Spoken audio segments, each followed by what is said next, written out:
5 Venezuelan fast attack boats sprint toward what they think is a lone U.S. destroyer at dawn off Blanquilla Island. A 107mm rocket flashes, and the Roosevelt carrier group snaps to self-defense. Here's the question this video answers. Did the U.S. have the legal right to fire first? We'll unpack the Combat Information Center's call, the Seahawks' early detection, and why international law, UNCLOS, jus ad bellum, jus in bello, casts doubt on lethal force against suspected narco boats. Stay because the real stakes aren't tactical. They're about the rules that govern war at sea. Before we move on, please take a moment to subscribe to the channel and like the video. They thought they were stalking a single destroyer. The U.S. watched a geometry that only makes sense when the real prize is a carrier. That gap, intent versus interpretation, opened before sunrise off Blanquilla Island, and it moved fast. At 4:12 a.m., 5 Venezuelan fast attack boats pushed out from Punto Fico in radio silent. Each was under 24 meters, riding low, with twin 12.7mm guns on pintleys and improvised 107mm rocket tubes lashed along the rails. They ran hard at first light, engines screaming against the chop as they aimed for a contact they believed was alone and exposed. Their radar plots were stale by 36 hours, showing a destroyer on a track that no longer existed. Overnight, the Roosevelt carrier group shifted its course hundreds of miles, and that change turned a simple intercept into a collision with a moving fortress. Misreads stacked. Venezuela's operators trusted old plots that put American hulls roughly 500 nautical miles away from their true position. The Americans, enforcing radio silence on key circuits, offered no clarifying calls that might have slowed the approach. So both sides watched the same water and reached different conclusions. The result was an approach that looked to one side like a shadowing run and to the other like the first move of a swarm. A forward-deployed Seahawk broke the tie. The crew went passive first, listening and scanning, letting the boats give themselves away with heat and motion. Infrared showed glowing barrels and the rectangular signatures of rocket tubes. Then came a positive ID on formation. 5 contacts splitting in a way every air-wing briefer knows. A test of sensor tasking and timing under pressure. 2 boats slid wide, low across the wave tops to bleed radar return. 3 pressed the center line, bow on to the carrier's screen.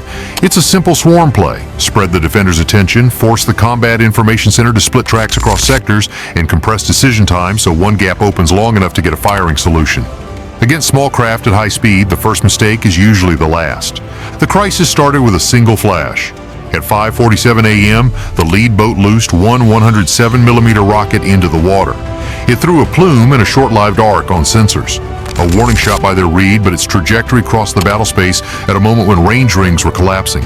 Rules of engagement hinge on seconds. Origin, flight path, intent. Here, the timing shaved those seconds to almost nothing. The vector toward USS Cole tightened. One attacker surged close to 50 knots, bow lifting, wake flattening, and the angle held steady long enough to register as a run. On the Cole, the tactical watch marked the 1,000-yard line, snapped countermeasures to ready, spooled chaff, and brought laser designators online.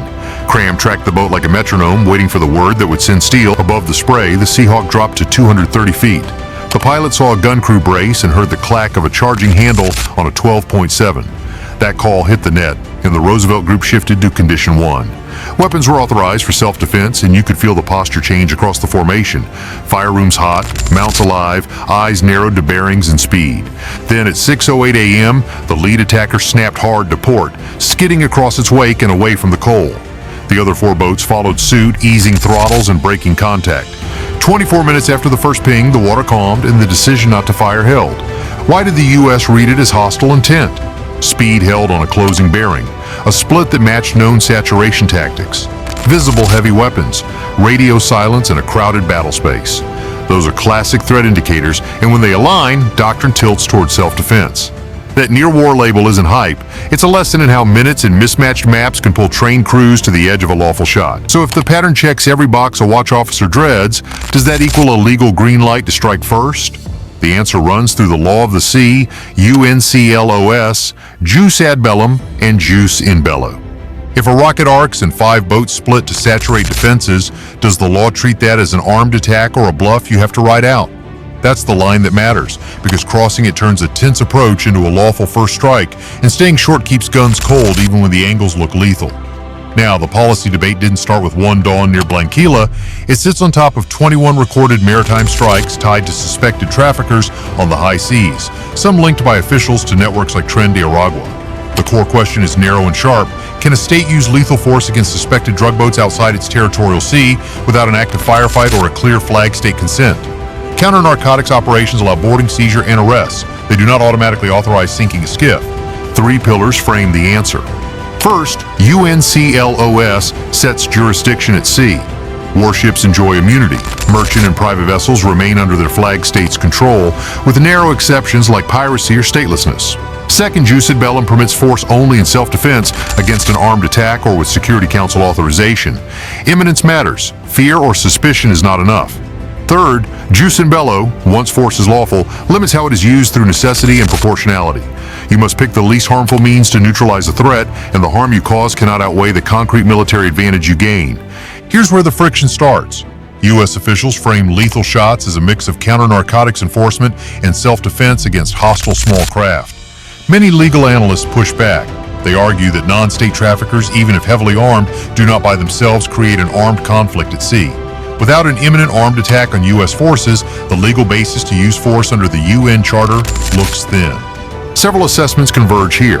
Independent reviews and policy briefs from well-regarded research outlets say the legal threshold for anticipatory self-defense is high.